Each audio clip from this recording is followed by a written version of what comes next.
The children can be taken care of quickly, beautifully, and immediately. The Democrats forced that law upon our nation. I hate it. I hate to see separation of parents and children.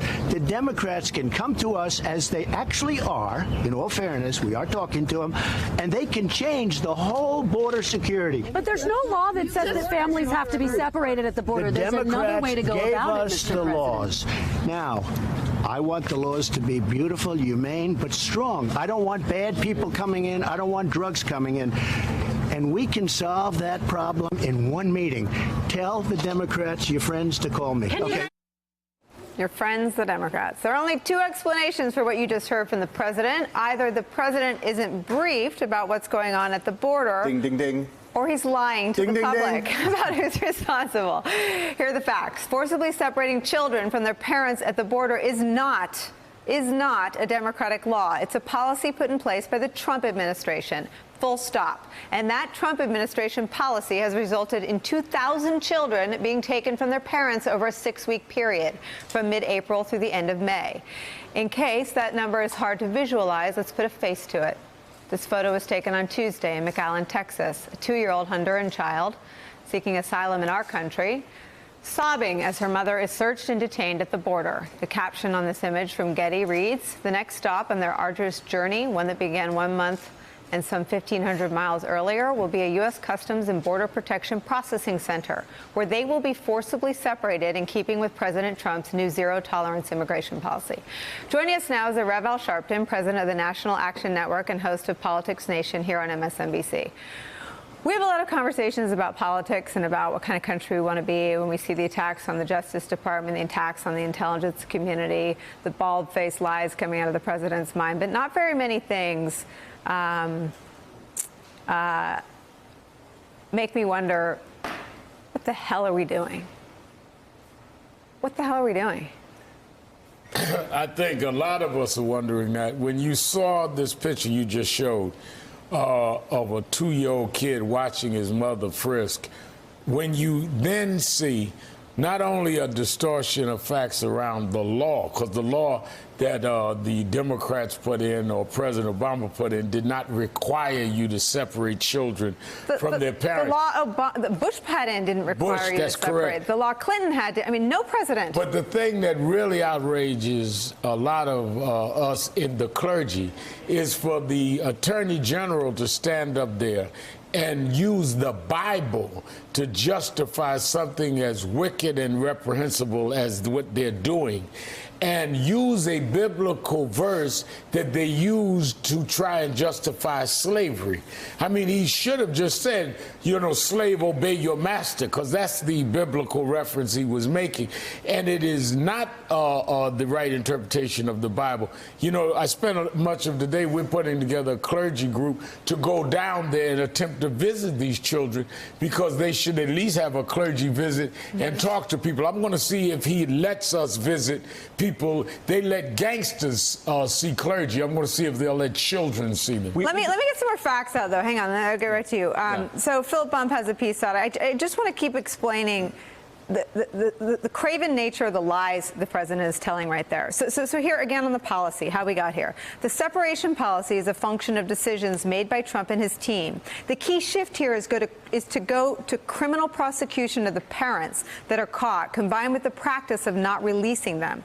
For a family, being released on bond allowed the parents and the children to stay together. If no bond is granted, the child is separated from a parent because the parent goes into criminal detention. So did you read the story about the 5-year-old boy from Honduras who brought scribbles, little notes that are, he calls pictures of his family, and he's now sleeping with them under his pillow at night as he cries himself to sleep in one of these detention facilities. So that's where we are because of this policy. And I think it's just so important that we remember that this does not require legislation to be fixed.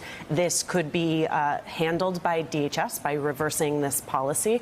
And it is a crisis of America's own invention. It is taxing a system that was never meant to handle this type of overflow of children. I mean, look at that 2-year-old. Can we put that back up? Okay, that 2-year-old raised in Honduras probably doesn't speak English. has very minimal language skills. How do you explain to her what is happening? And also remember that the reason these migrants are coming is because they are seeking asylum in the United States, because something that is happening in their home country is so bad, so dangerous, that they have risked this journey to the United States in order to find freedom and safety. And instead what we're doing is taking these children away from their parents. Are we still America when you see these pictures? Unfortunately, there's a lot of ugly stuff happening in America, so we're not the best of America when we see these pictures. We're not the America that we all want us to be. Are we worthy of the words on the statue? No. I mean, Liberty? look, this is a self-imposed humanitarian crisis unfolding in front of all of our eyes, and it's obvious. I mean, obviously, this is Jeff Sessions' policy. This is why does Jeff Sessions put up with Donald Trump's abuse? Why does he stay in the job? Why does he want to still be there when there's such a thankless task to be running the Department of Justice? This is why. Because Jeff Sessions is the ultimate restrictionist, and this is the kind of policy he's wanted to impose for a long time. And I'll just say, I don't want to cut off Paul, but I will say this. I love the fact that there's clergy that are going to go down there, but I think they need something else in addition to clergy, something that Joe Scarborough raised this morning, and I'll say it because I think it's super important. We need a bunch of lawyers to get on a bunch of planes and get down there and get down to those border towns. These people need lawyers. These people need mothers to go down there and hold these babies. They need a lot of things. But they need legal representation right now, and I don't have a law degree. If I had one, I'd be rounding up my friends at the law firms and saying, let's get on planes and get down there and start fighting some fights for these people because they need that. I agree with that, and I think a lot of the civil rights groups that we've been talking to are going to provide the lawyers. But the thing is, you again are talking about children who don't know what they need. They're in a strange land, most of them with a strange language, who don't know what they need. And here we have a president. They're basically imprisoned. We are imprisoning children. Absolutely. And that's the look that Attorney General Sessions is going for. When he talks about deterrent, he looks at that little Honduran kid and says, good. Great. I hope everybody's looking at this, and that will teach you not to come into the country. It's a power play. It's ugly.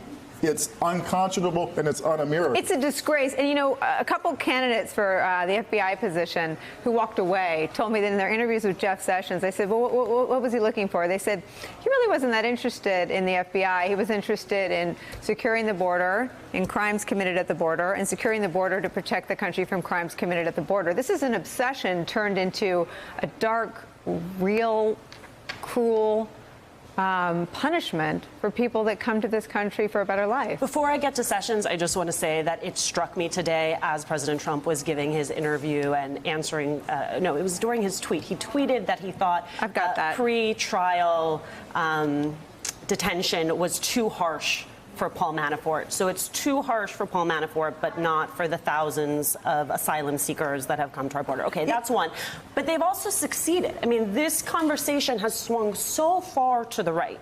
Like in 2015, you had congressional Democrats hitting President Obama about family detention facilities. Right. And now all of a sudden, family detention facilities seem like a great option in comparison to having children in tent cities. But the morality here is or I should say immorality is consistent. Because we're talking about in 1 week, the President of the United States saying that Kim Jong-un had to be a tough guy. They're talking about people, Mr. President, he killed people, he incarcerated. You got to be tough. And you got to be tough with children. I mean, look at the thread now in 1 week that we've heard from this administration. It's frightening. Hey there, I'm Chris Hayes from MSNBC. Thanks for watching MSNBC on YouTube. If you want to keep up to date with the videos we're putting out, you can click subscribe just below me or click over on this list to see lots of other great videos.